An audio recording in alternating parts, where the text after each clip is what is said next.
Shalom saudara terkasih dalam Tuhan Yesus Kristus. Salam jumpa bagi saudara seiman sekalian dimanapun saat ini berada di seluruh Indonesia dan di luar Indonesia. Saya berdoa roh, jiwa, dan tubuh dalam perlindungan Tuhan kita Yesus Kristus. Dialah Tuhan yang hebat, yang luar biasa, yang layak kita sembah karena kasih anugerahnya, dan memang Dia adalah Tuhan yang hebat, ya. Penguasa langit dan bumi, saudara. Nah, saya diperlihatkan seorang teman video daripada almarhum Buya Syakur, ya. Saya jujur ketika masih hidup beliau itu saya nggak pernah mengikuti pengajaran beliau, ya. Saya baru tahu setelah meninggal, setelah viral, ternyata pengajarannya itu penuh dengan kesejukan dan toleransi, ya. Saya melihat video juga Pendeta Saifuddin dan menyebutkan beliau, ya. Di video itu teman saya memperlihatkan di reel, ya. Pernyataannya mengatakan bahwa jangan takut murtad. Jadi mungkin artinya bahwa dia sedang menyampaikan ketika Anda murtad jangan takut. Itu di reel. Jadi saya nggak hanya sepintas diperlihatkan. Apa yang saya mau sampaikan bagi saudara-saudara bahwa kita butuh orang-orang yang seperti ini, punya toleransi, ya, dan tidak membawa sebuah ajaran yang, ya, ketika orang berkata bahwa jangan takut murtad, itu kan pilihan. Ketika ada orang yang percaya Yesus karena mungkin hal yang supranatural terjadi bagi hidupnya, ya itu kita nggak bisa hindari, saudara. Dan memang ada banyak yang bertobat menerima Yesus karena hal-hal seperti itu. Dari situ saja kita melihat bahwa Yesus itu adalah Tuhan yang sampai saat ini sanggup menyatakan kuasanya. Saya banyak mendengarkan kesaksian, saudara. Satu saat saya mendengarkan kesaksian seorang ibu yang memang benar-benar orang yang secara logika tidak mungkin dia menerima Yesus. Tetapi pada akhirnya, secara ajaib dan secara adikodrati, dia melihat Tuhan Yesus dan dia bertobat. Kita nggak bisa melawan seperti ini, saudara. Sama juga seperti Pendeta Yusuf Roni yang sering saya sebutkan.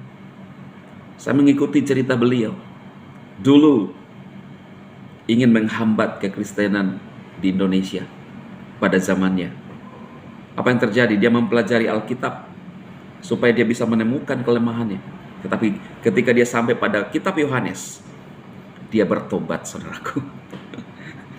Luar biasa, ya, kekuasaan dan kemahakuasaan Tuhan kita Yesus Kristus. Itu sebabnya bagi saudara-saudara seiman, jangan pernah murtad, jangan pernah mundur dari kasih karunia. Semalam saya live membahas tentang kisah Petrus yang sempat menyangkal Tuhan Yesus, walaupun pada akhirnya dia bertobat, ya. Ya, kita perlu mencontohnya yang mana, saudara? Ketika mungkin ada saudara seiman yang sudah mulai menyangkal Tuhan Yesus, ya bertobat. Jangan contoh pada saat menyangkalnya, saudaraku, ya. Tapi contohlah pada saat dia bertobatnya. Sehingga kita mendapatkan kasih karunia Tuhan. Karena saudara pikirkan, pernah nggak saudara mendekatkan tangan Anda ke api atau terbakar? Itu sangat menyakitkan. Apakah pernah kita membayangkan ketika bagaimana panasnya api neraka? Itu bukan 1-2 jam, saudara, tetapi itu selama-lamanya. Itulah sebabnya keputusan kita selama kita masih hidup menentukan kehidupan kita nantinya. Dan saudara, kita bersyukur bisa mengenal Tuhan Yesus Kristus. Yesus mengkonfirmasi, sudah sangat cukup bagaimana Yesus mengkonfirmasi dirinya bahwa dia adalah Tuhan. Dan lihat firman-Nya, untuk kita bisa percaya bahwa dia adalah Tuhan yang hidup, dia adalah jalan yang membawa kita sampai kepada kekekalan.